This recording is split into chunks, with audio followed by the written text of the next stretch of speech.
What it do? Welcome to another week, another new episode of Tech File. We ain't gonna hold y'all too long. We're gonna get right on into it. Hold on, it's been a while since I had to be at this controls. Hold on a second. I hit the wrong music.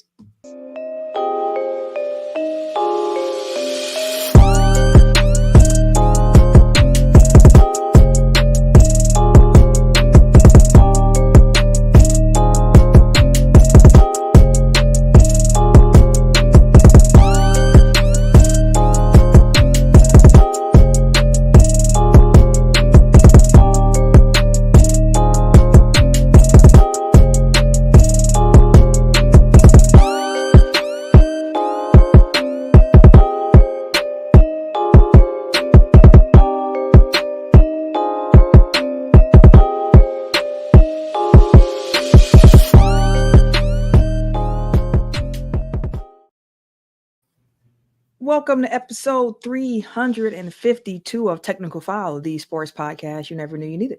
And it's your boy, Timkinz, the number 3, a.k.a. Ass Ketchum, a.k.a. Mr. Give It To Me. Trying to be a little subtle today. Got some shit going on. But yeah, hi. I am Pierre J. Only known as Pierre J. And I'm Camille, point guard of the crew, the real life Tifa Lockhart, the girl next door. You know, holding it down for all the women who love sports. Not joining us this week is Kay Harris, the gentleman. Make sure y'all send out some good vibes, some prayers, healing energy for him and his family. Just all around. Yeah. It's definitely the healing energy all around. All around. We are virtual this week. And even if we didn't have to be, because Dooch is out here handling business, we probably would have been anyways, because people had to be. We got to keep them germs to ourselves. So thank you all for tuning in, whether it is via the YouTube video stream or the traditional audio platform. We appreciate y'all tuning in. And we also would really, really appreciate, if you have not yet already, leave us a 5-star review on Apple or Spotify. In addition to that, please subscribe on our YouTube page, Technical File Podcast. As I mentioned, we're on our march to 500 subscribers to try to get to the monetization. So every subscription helps. We need all of them. So please subscribe. If you're watching the video, make sure you like it up. If you see a Tech File YouTube video, drop a comment, drop a like, anything that can help with the algorithm. It's a free way to support the pod, and it helps us out tremendously. You can also follow us on the website formerly known as Twitter, Instagram, and the TikTok at Technical File, TECKNICALFOUL. Tell somebody about this. Show us what that word of mouth do. Bring somebody new. Make them come quick to Tech File, y'all. Make them come quick to Tech File. Hey, y'all been showing out the last 2 weeks, bro. Like, for real. Like, it's been massive gains over here. That's a fact. So shout out to y'all. Let's keep that momentum going. For sure. We got to keep that snowballing. So y'all invite a friend, like the Facebook page, do something to show some love for Tech File. And if you want to put some money in our pockets, we also do have Tech File merch. You can find it at the bit.ly link in all of our descriptions. It is live. So go ahead and grab y'all some Tech File merch. And just so y'all know, this money that y'all putting in our pockets is going right back into the damn show. Absolutely. Right back into it. Just making it better for y'all. That's all. Trying to grow the brand. Y'all know what I'm saying? But this week's show, we're not doing a game with the name since we are virtual. And Ken's not here anyway, so I don't want to come in, third and be last. I'd rather him being last and me at least being third. You know what I'm saying? This man gonna go grab that belt. I hope you get an old man injury trying to get right. Crooked your neck. I mean, honestly, I'm kind of tired of having this thing. It's heavy. Heavy is the crown. I mean, heavy is the head that wears the crown. Heavy is the shoulder that wears this belt. I hope you get a crook in your neck. Somebody, please come take this thing from me. I'm begging y'all. All right. Like Roman Reigns in 2023. Like it's been with me so long. Okay. All right. That's famous last words, because that belt about to leave your possession next time we play. But on the docket this week, y'all, we got some basketball news for y'all. We also have some wrestling to talk about. in addition to a couple of NFL things, since, the season is kicking up, the training camps are opening up. So there are some conversations to be had. So first and foremost, we are going to start with some basketball news. So let's get into it.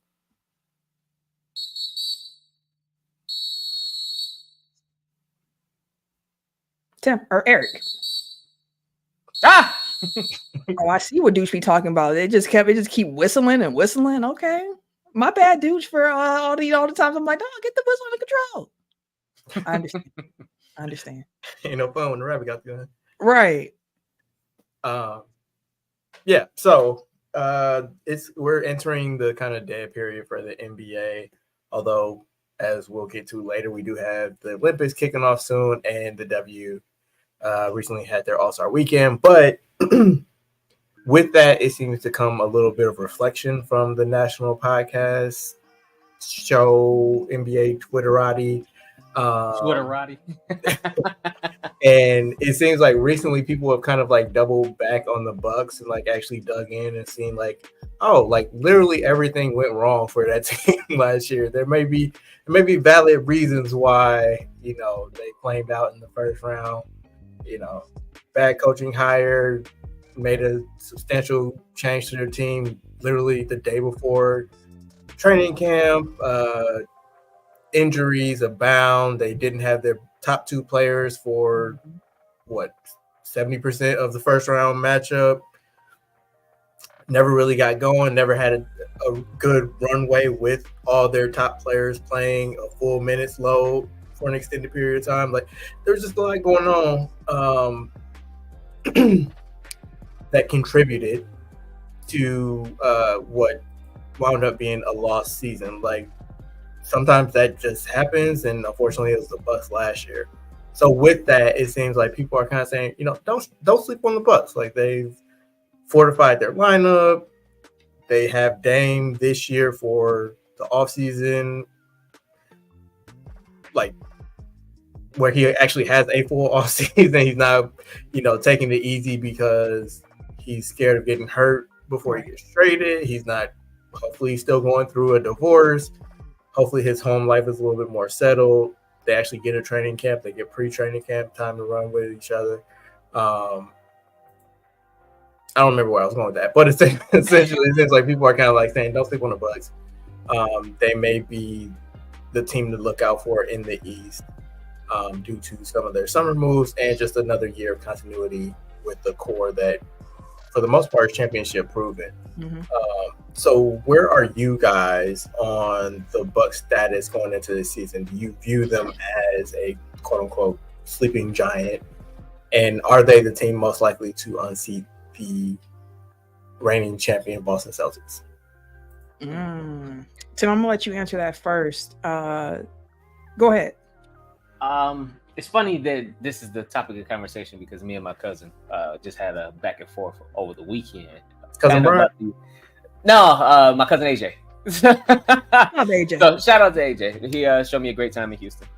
But we had a minute or two at the crib and we started talking about the Bucks a little bit. And this actually was the conversation more so around hey, this happened last year. This happened. Like, well, that's all well and good, but I need to see something. I'm like, well, Dame was going through this. That's all well and good, but I need to see something.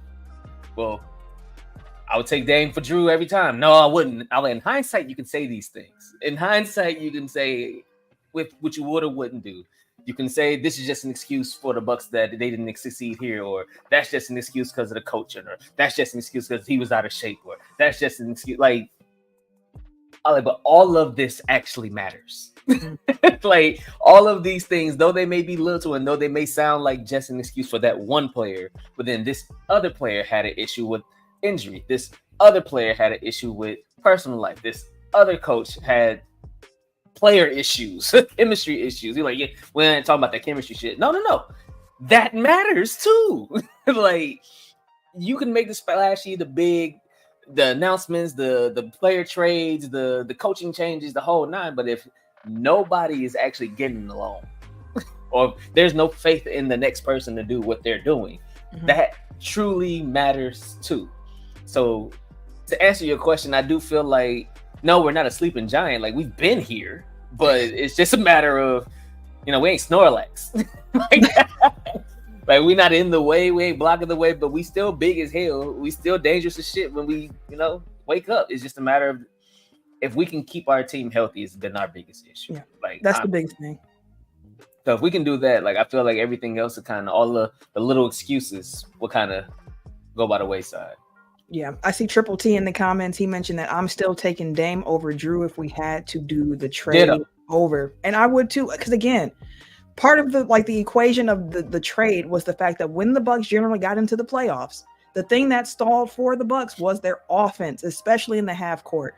The offensive load that was being placed on Drew Holiday was a really, really heavy load, especially with what he also had to do defensively. And he was probably, honestly, a little bit miscast in trying to expect for him to carry such a heavy offensive load. Now, what you saw in Boston, where he can be that fourth, fifth option, like it works so much better for his skill set. It's not to say he couldn't do it, because we saw him, we saw the Bucks win a championship with him being 2B or 2A, depending on who you wanted to talk to and how they feel about Chris Middleton.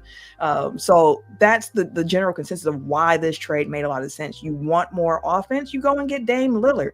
And you think about how his fit next to Giannis should work theoretically. And a lot of last year you saw my turn, your turn. They still have to really figure out how to really get that synergy together with one another. But I feel like a summer with Doc, a summer with them knowing they're going to be teammates, it's a lot more feasible now. So personally, I wouldn't say the Bucks are a sleeping giant like Tim said. I thought they've been there the whole time. Like I have them in a tier below the Celtics. So giving the Celtics respect, defending champions, they got teams out here trying to fix and change the way that they construct their rosters, looking at the Knicks with all the wings that they're looking to bring on, trying to combat what Boston has going on over there. But as for the Bucks, if Giannis is healthy along with Dame and Chris, they're going to have a really good chance. And you add in the fact that, again, on paper, this all can change once we actually see the teams play. But on paper, what they were able to do in free agency, every player in my mind was an upgrade over the player that they are theoretically replacing. From Gary Trent Jr. coming in for Malik Beasley, for DeLon Wright coming in for Pat Bev, for Taurean Prince coming in for Jay Crowder. I think all of those guys are upgrades. And on top of that too, if any of these young guys come through the way that the Bucks are expecting to kind of help push for rotational minutes as well in the regular season, that should do them some good. Like Chris Livingston had a really good summer league. AJ Johnson showed flashes, although he is not somebody who I think is going to really be in the Bucks rotation. But that other AJ, the one that graduated from summer league, AJ Green, I think he's going to be part of the rotation as well. So I like the options the Bucks have. I think they're in that second tier right underneath the Celtics. You can group them if you wanted to with the 76ers and with the Knicks. But even within that grouping, I would still have the Bucks at the top of that particular tier. Again, health pending for sure. Triple T also added in there that if we were able to trade Chris, I would have much rather preferred Drew and Dame, and I'm the CEO of the Middleton fan club. Be gone, sir. Be gone. There's no Chris. No, I'm joking. I'm gonna say one. I was gonna say Camille gonna fight you. 2, she is the CEO of the Middleton fan club, right. And 3, you can't be the CEO of Middleton fan club if you saying trade him. I'm saying. You can be a cabinet member with the CFO.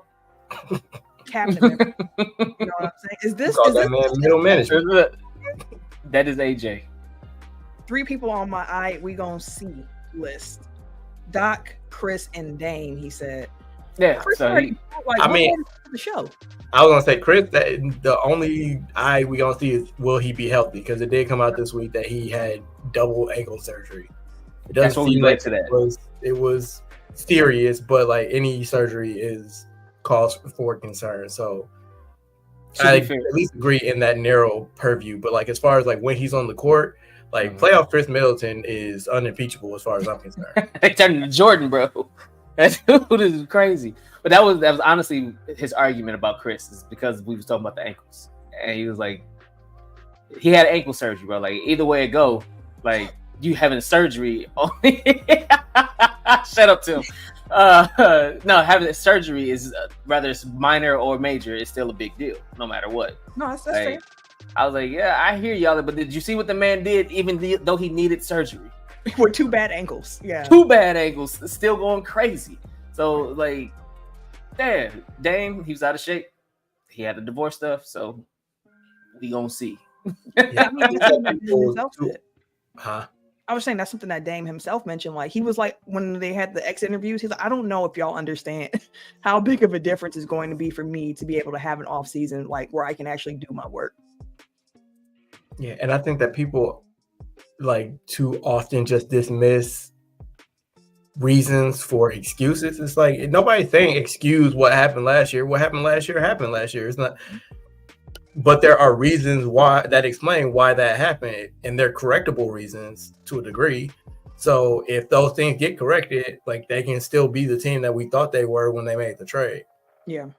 So for I know it was Bill Simmons who was talking about it on his podcast with the Bucks and like, oh, I think that they're actually really good. Like, I think more people will start kind of coming along to that train of thought if they're just not completely just head over heels with what like the newness of Philly, with the newness of what the Knicks have been able to bring in. Because, I mean, the Hartenstein departure for the Knicks is going to be a big one, especially when you think about the fact that they really took off once Julius Randle was out of the lineup. So how does he merge back into that? What does that fit look like?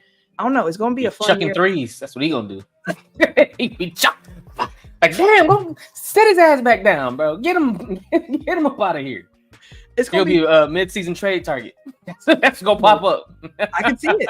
I can honestly see it. Just because they saw it can work without him already. They might look to exchange him in for some more defense at that, that big position. But yeah, I think the Bucks definitely should be considered not title favorite, but like a contending team in the East, a team that could knock off Boston. Because even last year, before having these upgrades to the roster, they are a team that matched up pretty well with Boston in the regular season. Of course, it's regular season. 2 of those games, if I remember correctly, the Bucks, they got down really big and then made a furious comeback to make it look close at the end. But then you had the 2 blowouts from the Milwaukee blowing out Boston. So like they match up well, I think. And we haven't seen a healthy Giannis and Chris hit the playoffs since they won a championship. And even that year, Giannis got hurt in that Eastern Conference Finals. So like he was operating on one leg, still putting up 50 in the clinching game in the finals. So I don't know. It's hard for me not to feel optimistic about the Bucks, assuming that they're healthy. If they're not healthy, then all of this is out the window. But if those top guys are healthy, I like their chances. Like, I'm glad that you bring up like those Boston-Milwaukee games, because that first game is kind of a microcosm of the Bucks season, where it's like they get down, they don't look great, then talent kind of brings them back into it, and then coaching / Dame being out of shape is what kind of got them, like what kind of cemented the loss. Because if you remember, they had a chance to either like bring it within one position or take the lead. It was something in there, and then like Dame had that dunk and he got hung. Oh yeah. It's like, oh, okay, I guess this game's over now. But, I was like, damn. Yep. Yeah. Like I said, like that's kind of like a microcosm of the season. It's like everything that went wrong that season, save for like injuries, is what did them in. So it is what it is. It's kind of like like in football or in playoffs, like they talk about like a flush it game, where it's just like there's nothing to take away from this. It was just a bad game. Don't think about it again, and just let's move on to the next thing. Like this was a flush it season. Like it was just like all that could go wrong did go wrong. It just kind of hopefully our luck can't be much worse than that. So let's just move forward. Yeah, I think year one, I guess 0.5 year of Doc should be seen as like an audit year for him. Like this is going to be the real show and tell year. AJ in the comments said we're putting our hopes on the coach with the most blown 3-1 leads for a championship. Okay, we gonna see. LOL. To that, I would say the hopes aren't on the coach. The hopes are really on the health of this team, because the Bucks showed during the first half of last season under Adrian Griffin, like even if they don't have good coaching, they have enough talent to be able to put them in position to win games. Now, what Doc has done during his time here in the half season when he took over that the Bucks needed was just implement some structure and have guys really understand what their role is going to be. And I think the fact that Doc is so good when it comes to communication and motivation and just kind of communicating, that is going to be what this team needs more than anything. Just put them in the right place and then let them go out there and do what they need to do, which is part of what Griff wasn't able to do, of creating that structure for them to operate underneath. They were just out there aimless. Like, what are we supposed to do? And then they just did stuff out of pure talent. And I think just having a little structure, some understanding of what is trying to be accomplished is all that they really need. So we're going to see. Again, this is going to be a year for the Bucks where if it's another first round exit, it's going to be some big changes in Milwaukee. It's going to be some big changes for Milwaukee. Huge, bro.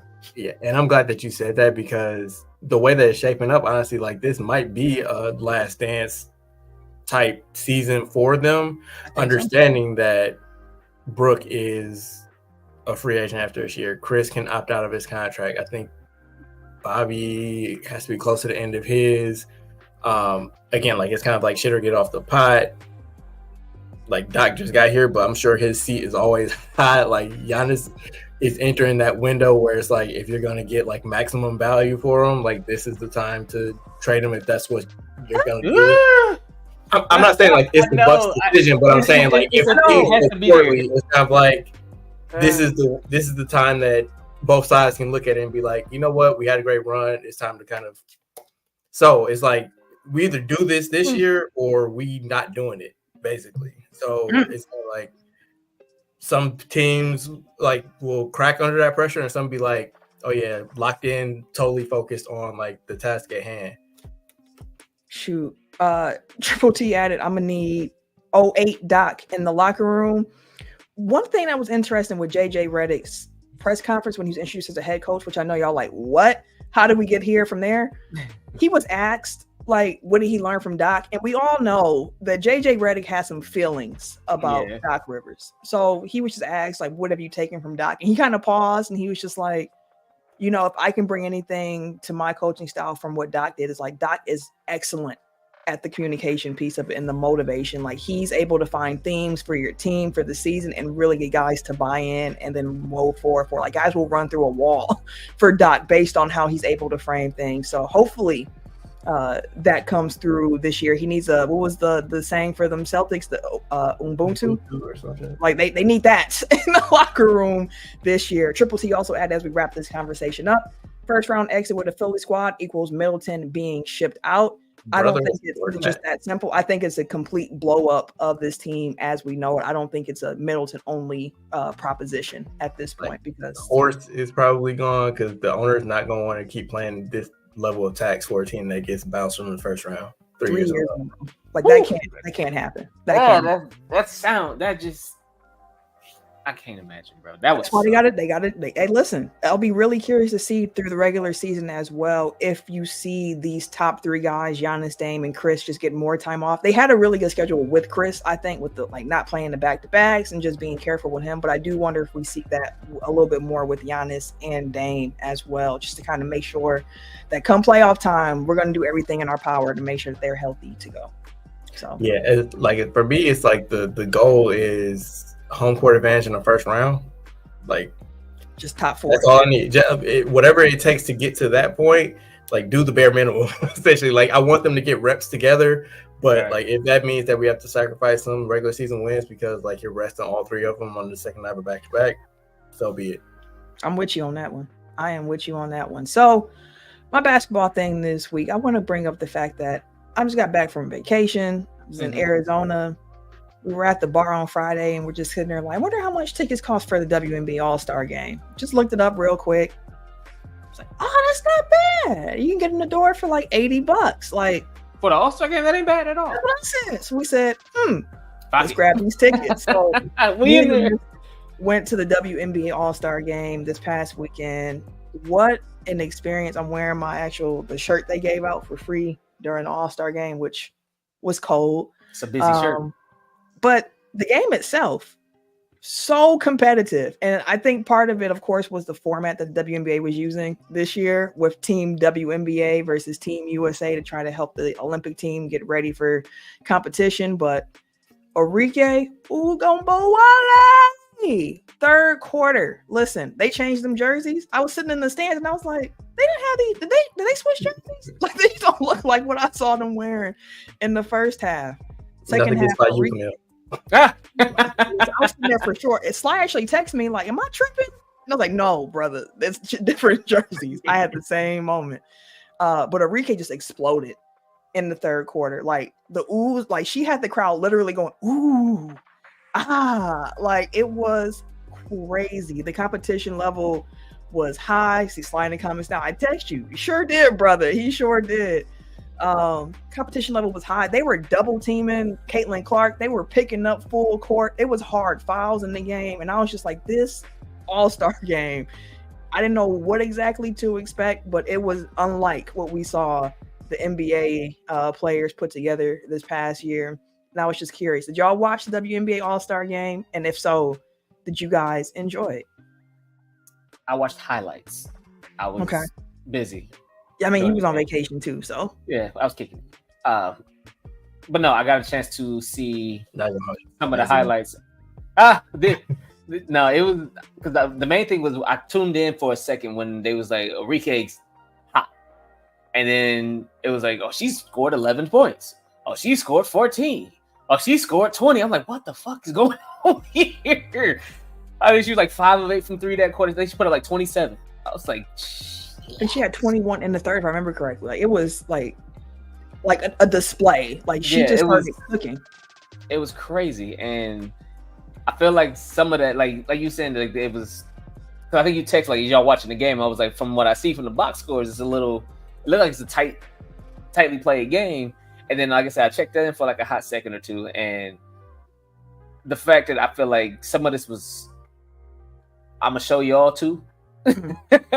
Because y'all done did this to me twice. I'm gonna cook y'all ass again, like we did last time. We gonna run this back. We gonna catch y'all again, and next time you may want to consider me again. It was cool seeing Caitlin and Angel get their bucket together.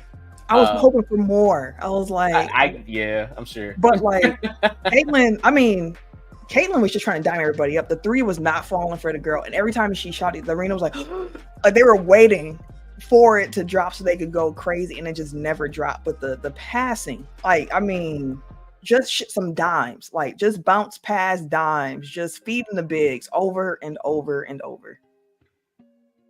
Yeah, and that's probably why Leah Boston loves her a lot now. I mean, she big cooking. Yeah, now they cooking. Now they understand it.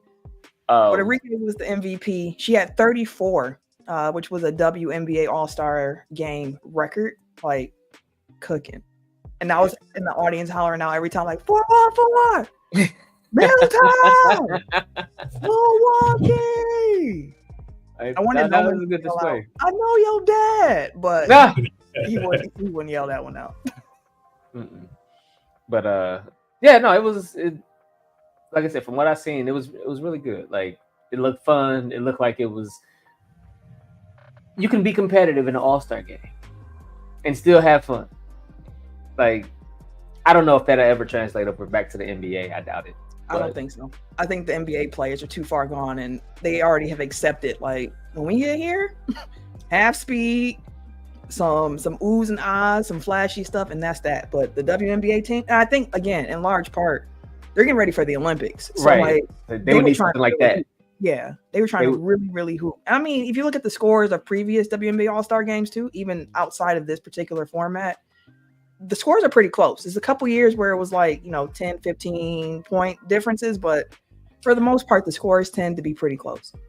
They could do Team USA versus the world at the All-Star game. So, like, the thing with that is, one, W players get paid less, so the bonus that they get for winning the W All-Star game means a little bit more. Mm-hmm. Just being frank about it. And also, like, they have 2 3 weeks off now for the Olympics. Yep, so break. You have the long break built in, so it's kind of like, okay, if I tweak my ankle, like it may not cost me any games, going forward. So like they're like it's apples to oranges. Like the league is still in its infancy, whereas the NBA is very much established. So like this really is a showcase of WNBA talent, whereas for the NBA it's kind of like this is more of a celebration. It's a fun weekend. Mm-hmm. The game is the least important part of the weekend, honestly. So again, like I hate comparing the two. Like, yes, it's a basketball game, yes, it's an All-Star game, but it's like they're in two different positions. Yeah, like not excusing what the NBA players have done, but it's just like the reality of the situation is kind of like I get it to a degree. Yeah, for sure. That's But fair. I will say again, WNBA All-Star game. Like, if you haven't watched one before, you missed this year. Make sure that you check it out next year. Like, that was such a fun in-person experience. Just the city was buzzing. It was my first time, and was a Footprint Center or arena in Phoenix. And now that we got Fiserv Forum, I'm always like trying to look at these new arenas, and I'm like, oh, what y'all got going on in here? And when you walk into their particular arena, like, it is beautiful when you walk in, because they got like big screens, like people stand outside the arena and just watch the game because you can see it from outside. But the concourse, because it's old. They just renovated it recently, so. Yep. And then when you walk in, it was big Bradley Center flashbacks, because you don't go in the top now like in Fiserv. If you're in the upper level, you're walking down to your seats. Mm-hmm. It's like Bradley Center. When you walk in, you're going up to your seat, and I had to not look around me. It was steep. Head up, and hold the rail and just look down. Like, okay, which row? Like, it was something else, but it was. Camille, you realize you were at the scene of the crime 3 years later after the Valley. I almost wore my Giannis jersey, but I didn't. AJ added really quick. I wish they would bring back the Houston Comets. The city is ready for a WNBA team now. Listen, the Comets and the history behind the Comets, like, that franchise definitely, I feel like, needs to be rebirthed. Fair enough. Yeah. You good over there? Oh, what, that glitch? No, when you look back, like it was somebody talking to you. Oh no, I just realized that my blinds are like uneven. I was frustrated by that, but I'm not gonna fix it. Real talk.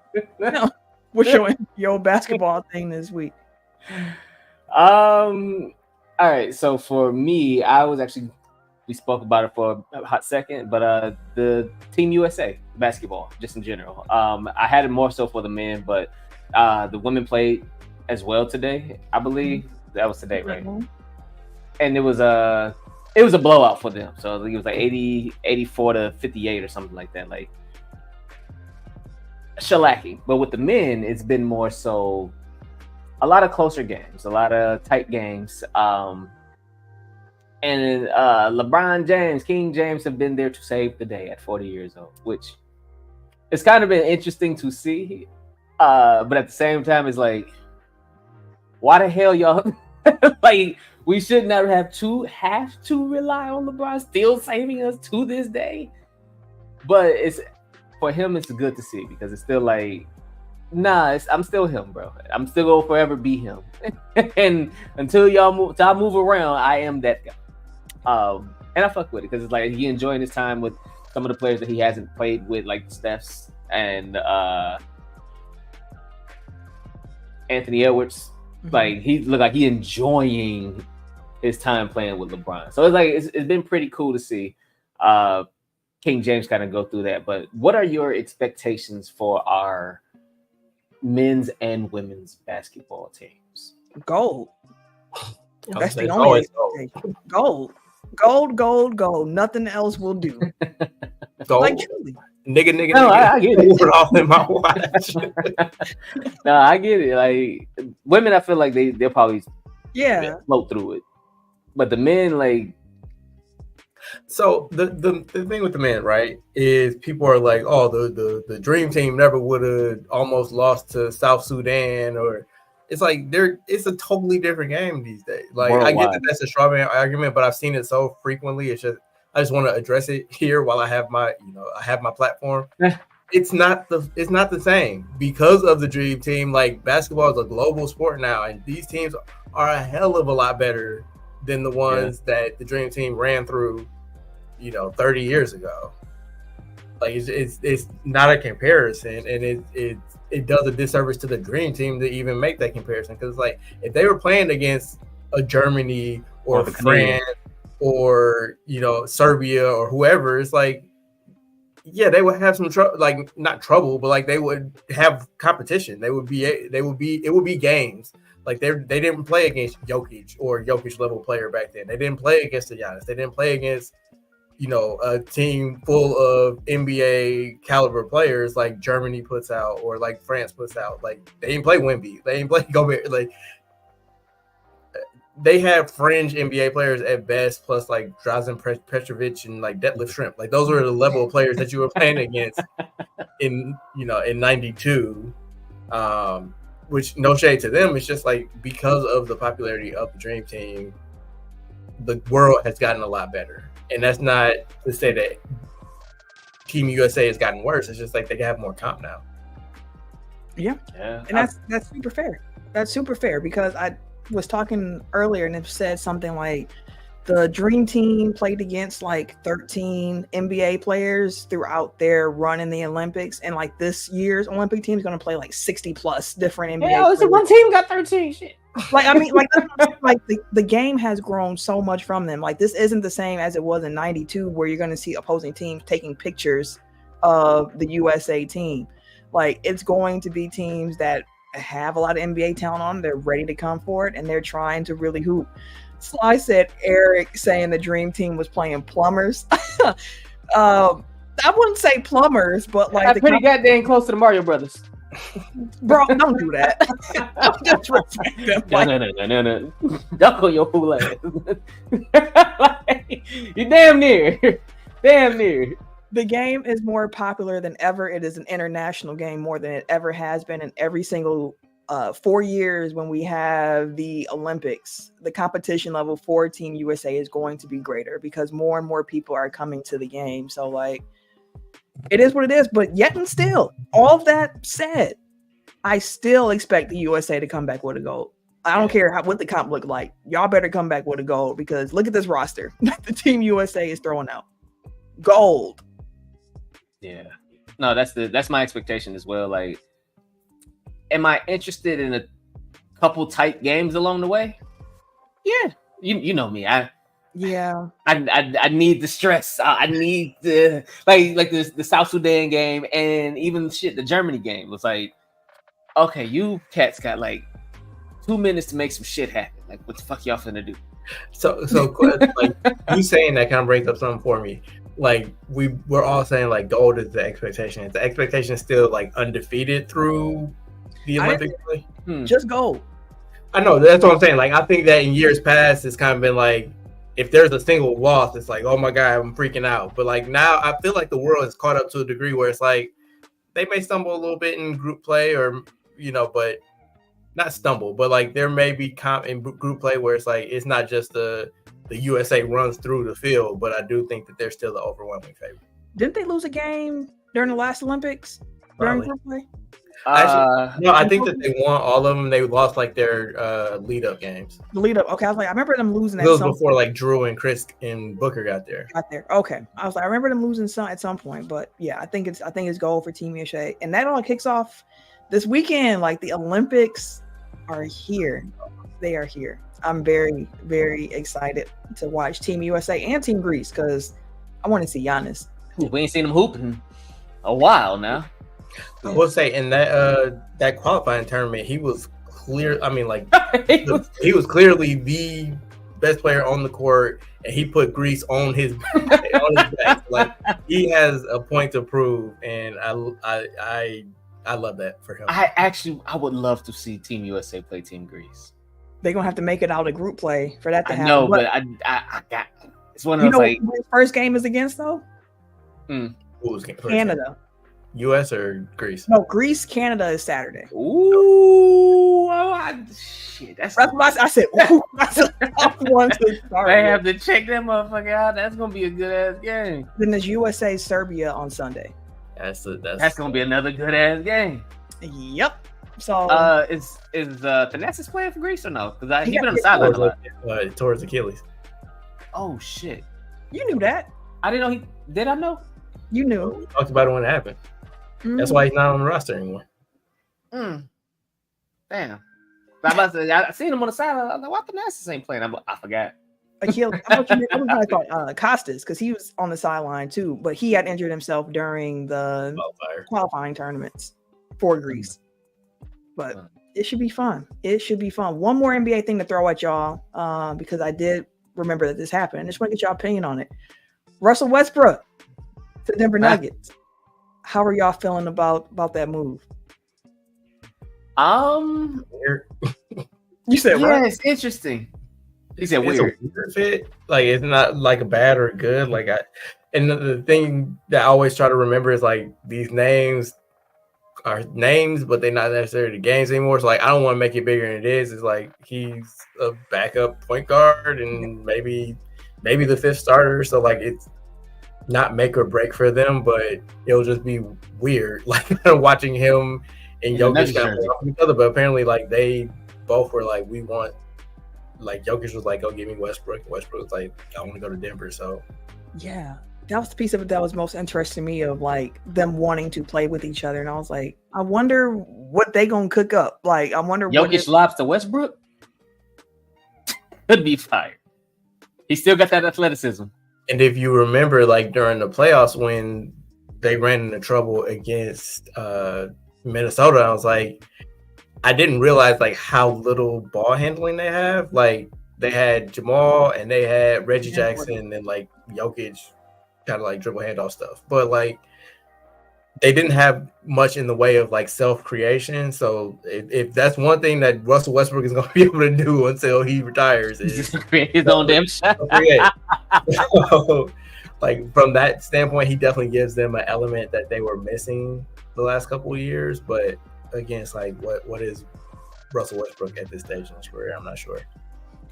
That's a good point. I mean, thinking of the fact that like Reggie Jackson is gone, so he comes in, gets that backup point guard spot. He can run the second unit. Like it's cool. It's nothing like you said.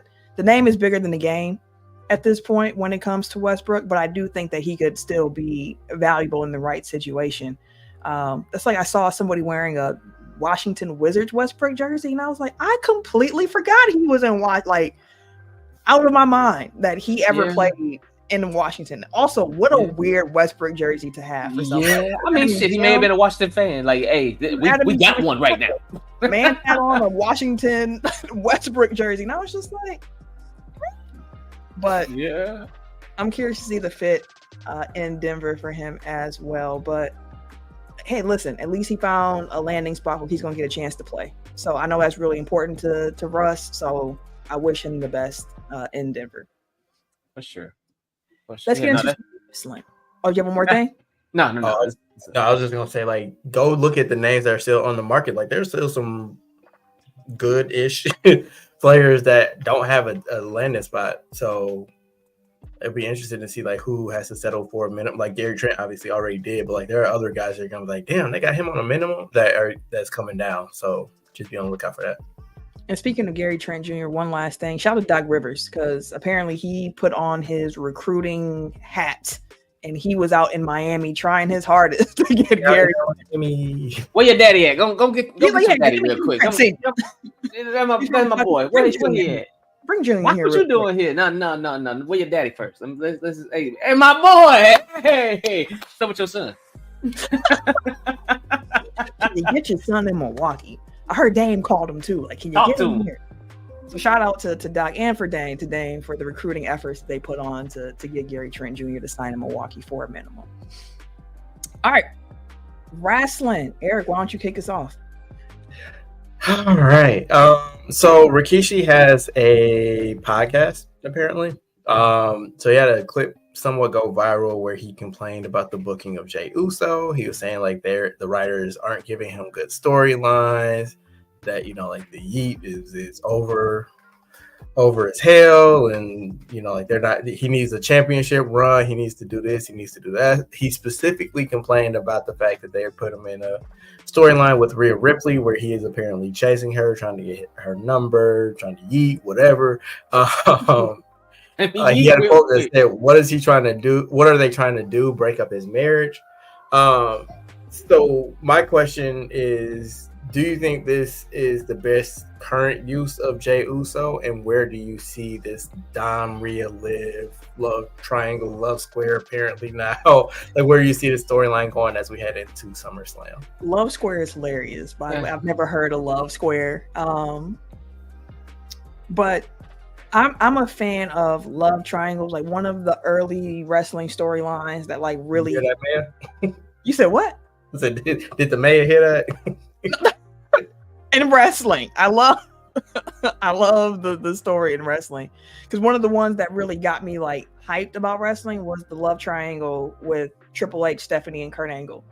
Like that storyline when I was like, this is cinema. Like I cannot wait to tune in to see what happens next. And of course, back then we didn't have like the dirt sheets or no like the real life happenings behind the scenes, which I think is what makes the Jey Uso one different.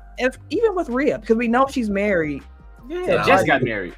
Right. While she was hurt, she got married. Yep. We know she's married. Got married within the last year, so Dom's married. We know Jay's married. So it's like you have to suspend belief.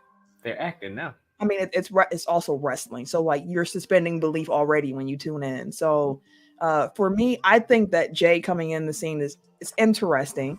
That's the word.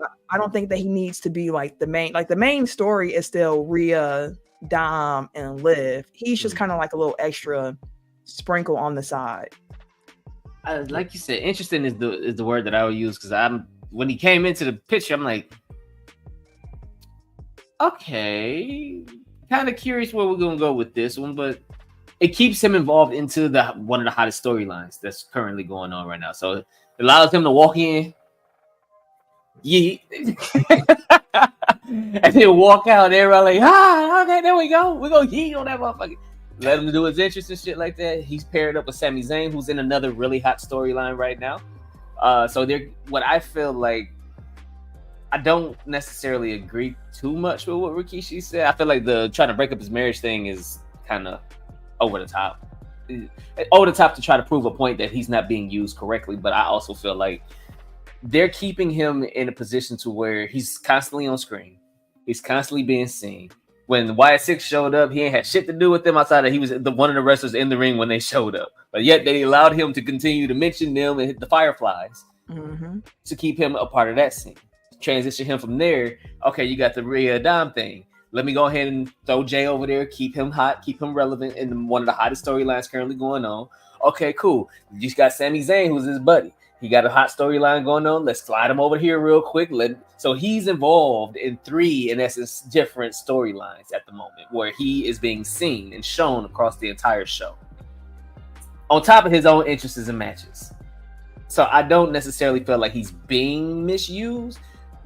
It's one of the arguments that I was making about Chad or Sammy before, where I was like, well, not Chad, LA Knight, give him the belt. Like, that's what Rikishi's thing is. Give him the belt. He's so over right now. He's so hot. Before he loses it, give him the belt real quick.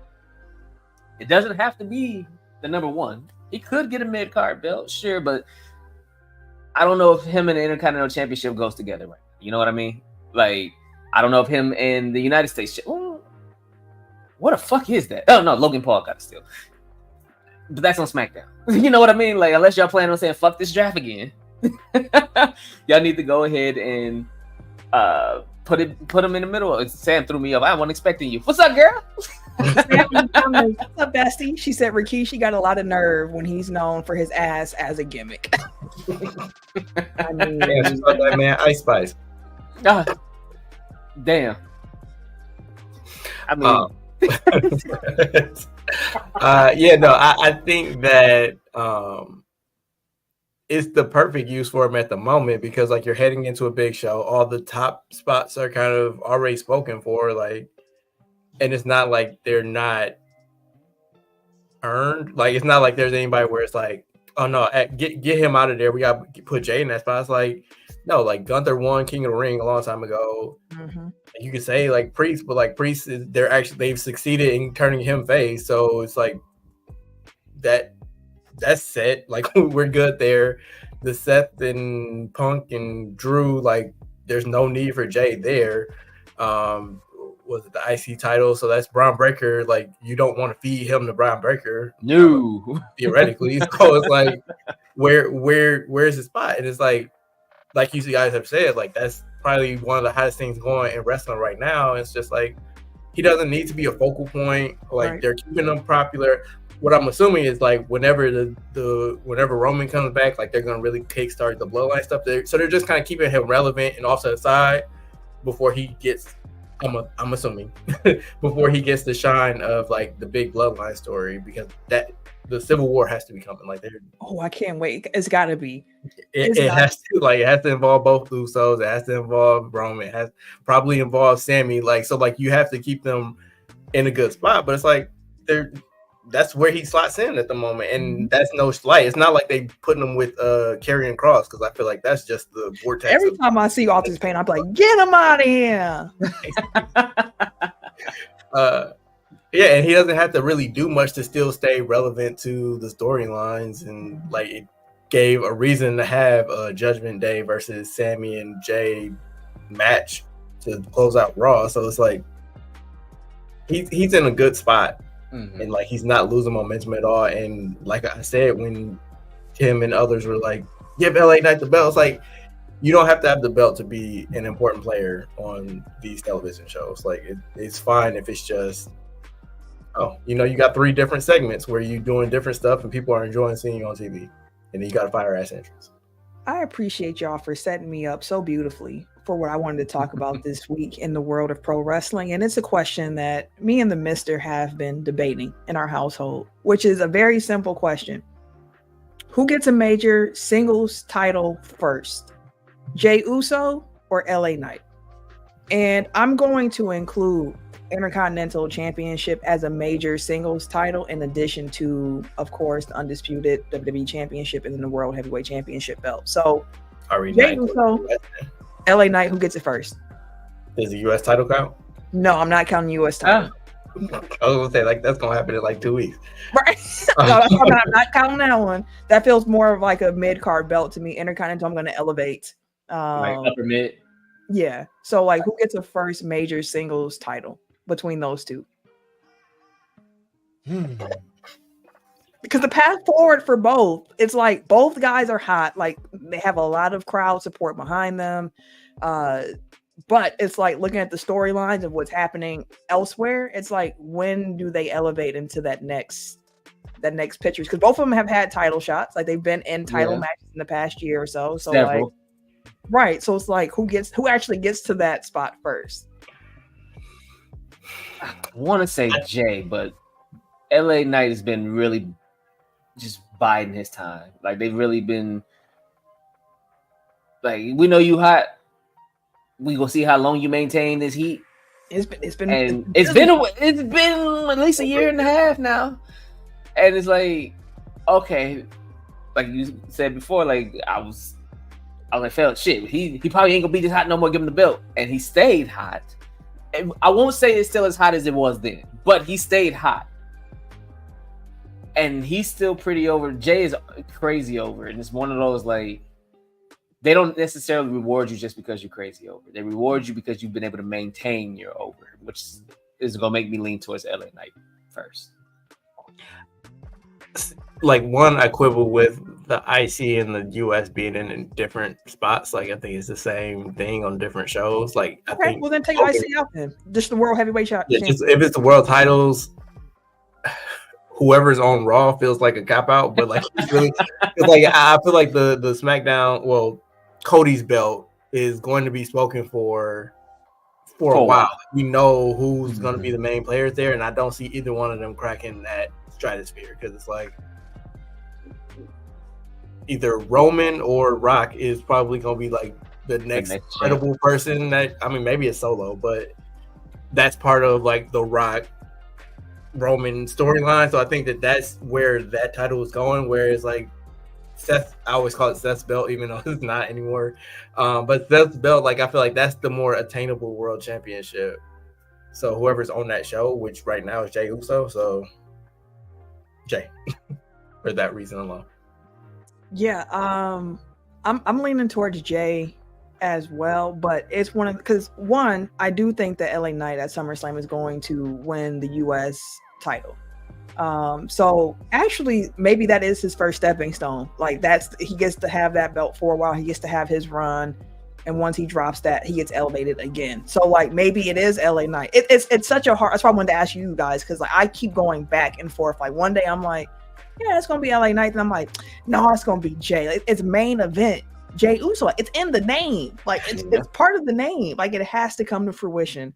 at some point. And I don't know where this bloodline story is going to go. We are 4 years into it at this point, and there are still a lot more twists and turns to come along this path. So like it's a toss up for me, for real. Like it's a real toss up. This is more of a conversation. One, I think they're the same guy, just on different shows. Like they're positioned in the same exact place. Like seeing them do the yeet, like back and forth before Money in the Bank, kind of like was a light bulb moment for me. It's like y'all the same nigga, like different brands. But like the further we go along with this storyline, like I'm kind of talking myself into Solo possibly winning at SummerSlam just because of what it sets up. Like I'm not 100% there yet, but like I could see, like, because he's saying like get our title back, and then like he's shit talking Roman now explicitly, and if Roman's coming back at SummerSlam, it's because like I'm tired of your shit. Yeah, like okay. But yeah, like that's more of a conversation for next week. Oh yeah, next week. And also circling back, I kind of like brought up the Jey Uso to kind of just say like Dominic Mysterio got the best job in the world. Bruh. Like you getting your face licked on from the rooter to the tutor. You getting Liv out here flashing her ass at you in the middle of the crowd. You getting dry humped in the middle of every week. Every week. She put you through a table, not in a bad way. Like is there a good way to go through a table? Hell yeah, shit. Anyways. Straddle. You ever broke a bed? Good way to go through a table. Break the table. That sounds so much more painful than breaking a bed. That's soft. Hey, we still going through some wood. Anyways, yes, he has a fantastic yeah, he has a great job. Tim, go on with your wrestling point, man. So speaking of the bloodline, hey, Sam, with me, fam. What you all with?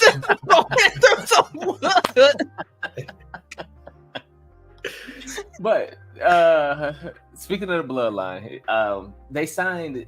Rumor is they signed another potential bloodline member.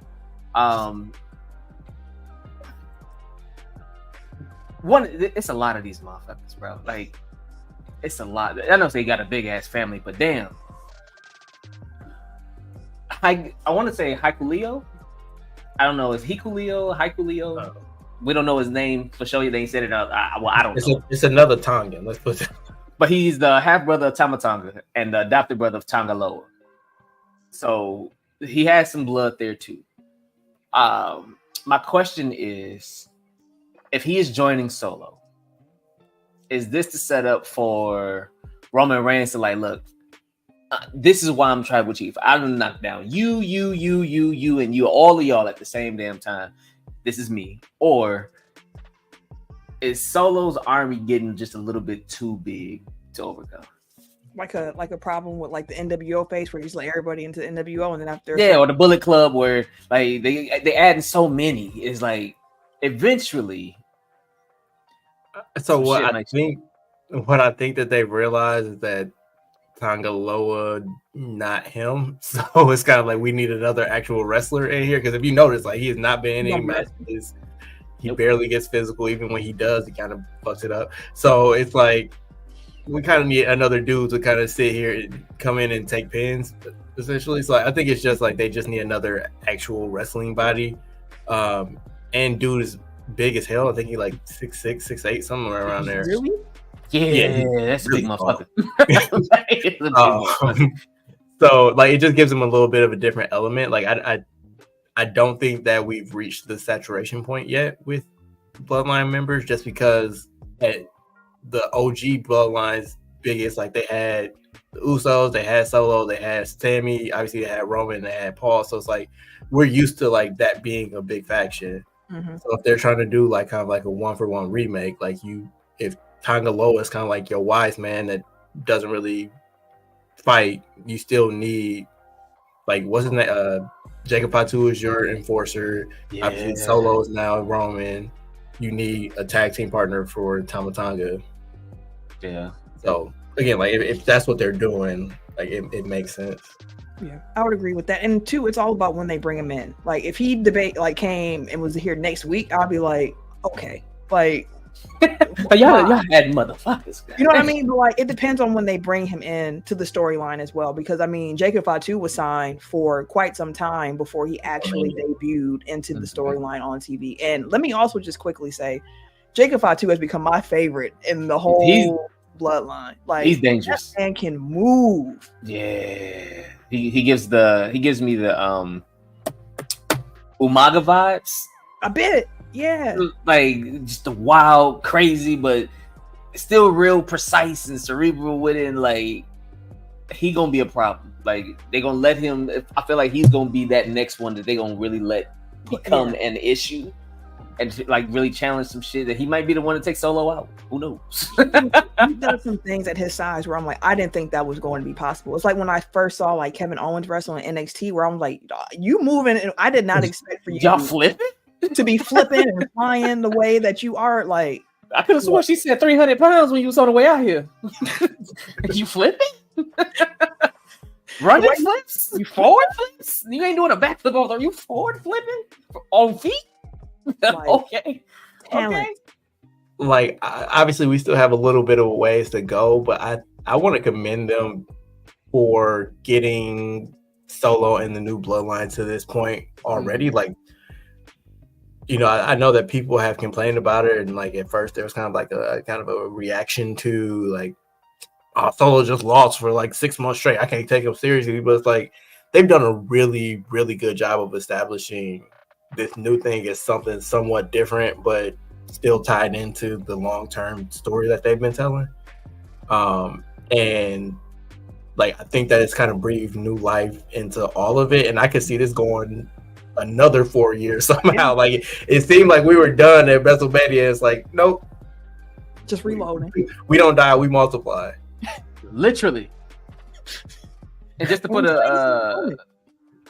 a little bit of credibility for the wrestling aspect of Hykuleo, he made his debut in New Japan Wrestling in 2016. He's a one-time strong open weight champion, a one-time IWGP tag team champion, and a two-time strong open weight tag team champion.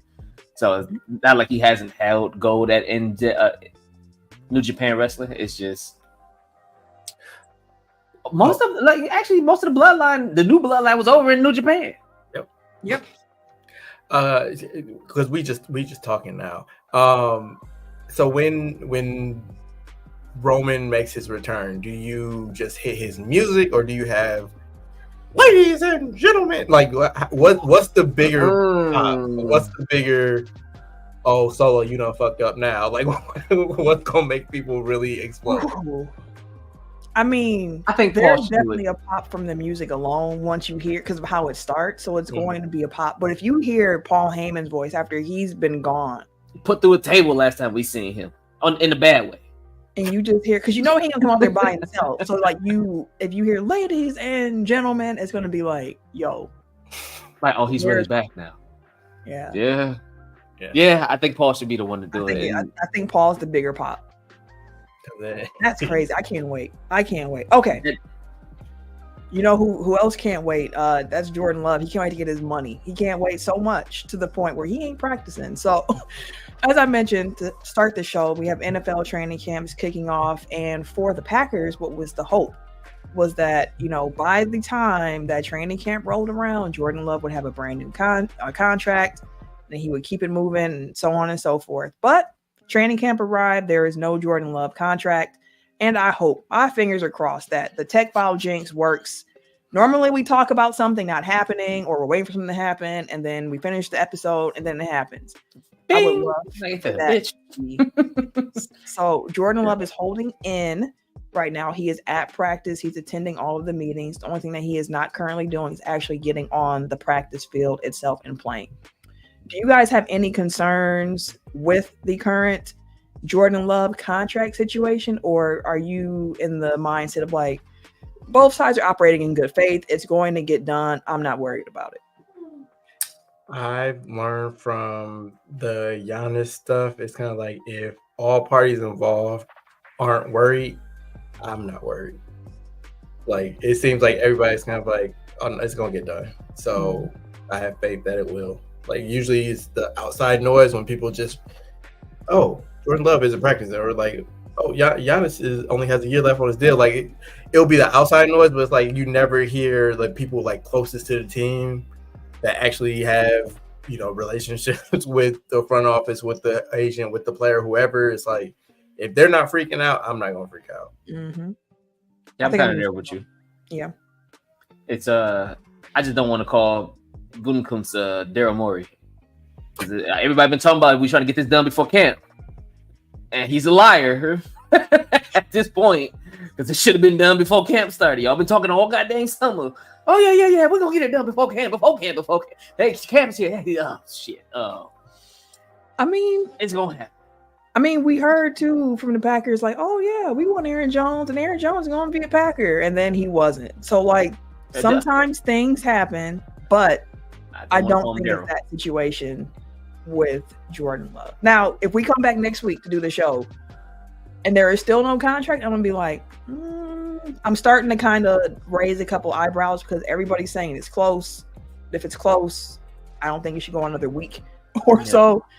So I just keep checking. Every time I see the notification coming through from Adam Schefter, I'm like, where's the Jordan Love is the new highest paid quarterback in the NFL tweet? I'm waiting for it. Dude, they've been talking about Christian Darrisaw for 3-4 hours, bro. I was trying to take a nap when he signed. I was like, brother. And he's still talking about him right now. Like, that was 4 hours ago. Old news. I know that's wild, ain't it? But going back to Jordan Love, the fact that he's holding in again kind of makes you think like, he at least thinks he's close to. So yeah, for sure. I just want to get y'all opinion on that. Again, if we come back next week and it's not done, I'm gonna have more to say. But hopefully, the tech file jinx works and like this episode releases, and then he signed a new contract, and we ain't gotta worry about it no more. That's the hope. Eric. Yeah, so the NFL and the NFLPA have had discussions at, quote, a very high level over potentially adding an 18th regular season game. And that comes directly from the executive director of the NFLPA, Lloyd Howell. So I guess, are you guys of an 18th game? And what do you think the NFL can do to make it safer, since they claim to be in the business of improved player safety? They can't be if they keep adding games. That's not even postseason games. I can see if it was another postseason game. You're not adding postseason games. You're adding regular season games. And we don't want to talk about practice, but shit, the more you extend out this regular damn season, the less likely that you're going to have your stars in the freaking playoffs. So how about new? How about we not add an additional game so that we can actually have the playoffs with the players that we want to have on the freaking field? Because the more you keep adding in the regular season, the more you're taking away from the postseason. How about we not do that? That's just how I feel about it. No, I respect how you feel. I mean, what they're gonna do is what they did before: is take away a preseason game and then extend the regular season. But it seems like this is going to be inevitable. Like, we are on that march to an 18-game season because money talks. But with that, my hope is, I forget which player said it. The real McCoy had tagged me on Twitter about this, but they're like, if we go to 18 games, then what I'm going to ask for is an extra bye week. There should be a bye week. There should be 2 bye weeks. And one of those is like the whole league is off. Like, do all the Pro Bowl stuff during this time, kind of like the NBA. And then we continue on, because no one's going to also want to do like no one's going to want to keep doing all this stuff if we're already at an extra game. So like, they're going to have to, I think, reconfigure that schedule. An extra bye week at the bare minimum has to be on the table for these teams. Like, if you're going to extend this time, let's figure out a way to get them some more rest, especially since you got guys playing on Christmas Day. It seems like going forward, no matter what day Christmas falls on, there's going to be NFL Christmas games. So that means guys can be playing on Wednesdays and Tuesdays and all that other weird stuff. You have some guys who enjoy the Thursday games because they feel like they get an extra mini bye week built into that. But like, they're going to have to make sure that they're spending time caring about the players' bodies. What about hold off a week before the playoffs start? Because usually the the wild card round usually starts like the week after this regular season ends. So I think the barrier to that and the whole league be off for a week is that they still want to sell TV. So like that's the reason why bye weeks aren't just like, everybody gets a bye after week 8 or whatever, is because like they still want to be able to sell football games, during that down week for other teams. So I had 2 solutions, one big brain, one kind of, more mainstream. The mainstream one was 2 bye weeks, like full stop. Just every team gets 2 bye weeks, and it's like you have 2 bye week windows where it's like you have to have a bye between like weeks 5 and 11, and then you got to have another bye weeks 12 through 18 or whatever. My big brain idea is you have 18 games, but no player can play more than 16. Ooh. So then you have to be like strategic about like when you rest your guys. Oh, hell no. Who's happening at quarterback? Hey, we get the backup in. Do you, my boy? Do you, my boy? And I mean, I guess if you want to say like quarterbacks are exempted, like they get paid the most anyway. Like I think they already should probably just have a different salary cap for quarterbacks anyway. So if you want to say that's a different position, like them and the specialists, like they are exempt from that, sure. But I think that would be like an interesting way, like strategy wise, where it's like, okay, like we have, a big divisional game this week, so we're gonna play everybody. But like next week, it's kind of like we play. Jacksonville was always my go-to for like a team that nobody cares about, but like Jacksonville's not no more. Like I don't know, the Saints or something. Like where it's like do the Giants. Shit. You can do the Giants shit. We can roll up in that motherfucker ourselves and run that bit. Yeah. So it's kind of like you have to think about like when you're resting guys and when you're actually playing them, and like maybe it's like, okay, we're going up against like a top corner or a top receiver this week, so we need all our corners. But like next week we're going against a team that runs the ball a lot. So like we don't really care about our corners this week, so we're gonna play like the young guys that way. Like that's still a way that you can still make sure that the schedule keeps moving, but maybe the player safety element is that like we found that 16 games is about the max, and like if you get an injury like early in the season, it's like, okay, well I can only play a max of 14 games anyway, so I get to play the rest of the season. That's a wild. I told you it was big brain.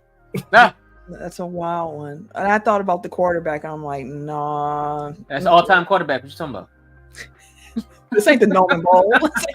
All time. What you mean? He on the field all the time. I mean, we gonna see. This is something, the 18 games thing can happen before the next CBA even needs to be ratified, and both sides are interested in this. So it's definitely something to keep an eye on, even though at the moment they're saying it's high level conversation. Like it's going to happen. I'm very confident about that. And as we wrap up here, I see Sal in the comments. He added justice for Sonia Massey, which absolutely. And I just want to say really quickly, it's been a while since I've had to say this, and I didn't think I would have to say this anymore, but when it comes to videos of Black people being murdered by the police, please do not post those videos without any warning of what someone is about to watch when they click on said video. It's disturbing enough to watch someone get murdered. Period. Murder in itself is very hard to watch. And then when you see it happen with the power imbalance from somebody who was put in a position to protect and serve, yet and still they use that badge to hide behind and commit acts of violence, it is very difficult to watch. It hurts the heart. And as a Black woman, it can put me, I'm not going to speak for y'all, but it puts me into a very, very bad mental place. Seeing that, because it's again another reality, like another shot of like, hey, this is the reality of America. Like this is how things go down. So like for sure, justice for Sonia, but for all those who are seeing the body cam videos and sharing it, please at the very least put a warning on it. And for those who don't want to see it, who have no interest in seeing it because they're protecting their mental, do what you need to do to take care of yourself as well, because these news cycles can be very, very difficult on the body. So take care of yourselves. For sure. Right. Well said. I had to get that out there because I saw it when I was scrolling like over like breakfast, and I'm like, bro, like I realized like half of this must be the Sonya bit, so I had clicked off of it. So like, I don't need to see what happened at this point. I had to take some self-care for that one. So Black people, my black brothers and my sisters, take care of yourselves. Again, because these news cycles can get messy and they can be heavy. So do what you need to do to be okay. And I love y'all. We're going to get out of here for the week. As a reminder, again, please like, subscribe, rate, review the show, all those good things that help us grow. We are definitely trying to expand this audience. As I mentioned before, I eat off of podcasting. So like, help, please help. But yeah, man, I hope y'all enjoyed the show this week. Thinking of you, Ken, and the family as well. Sure. Tim, thinking of you and your family. Eric, you and yours as well. And you and yours, of course. Thank you, sir. Thank you. If you want to follow me on social media, you can catch me. Wait a minute. On the Twitter, the Instagram, and these PSN 2K streets at Camille Monet, CamilleMonae. I am at Bucks Burner on Twitter. That's all you get. That's all you get. Apparently, that is all you get. I'm sorry, I was reading your text. And it's your boy TIMKINZ, the number 3, aka Ass Ketchum, aka Mr. Give It To Me. Hey, you want to make the mayor's night? Tell me you'll put him through a table. He gonna love you. No, he won't. Hear from me. No, how do you know my husband? He wanted to get put through a table. What? You a wild boy. You a wild boy. We gonna get out of here because he gonna be all right. He a fan. He a fan. He absolutely is. We out of here, y'all. Peace out.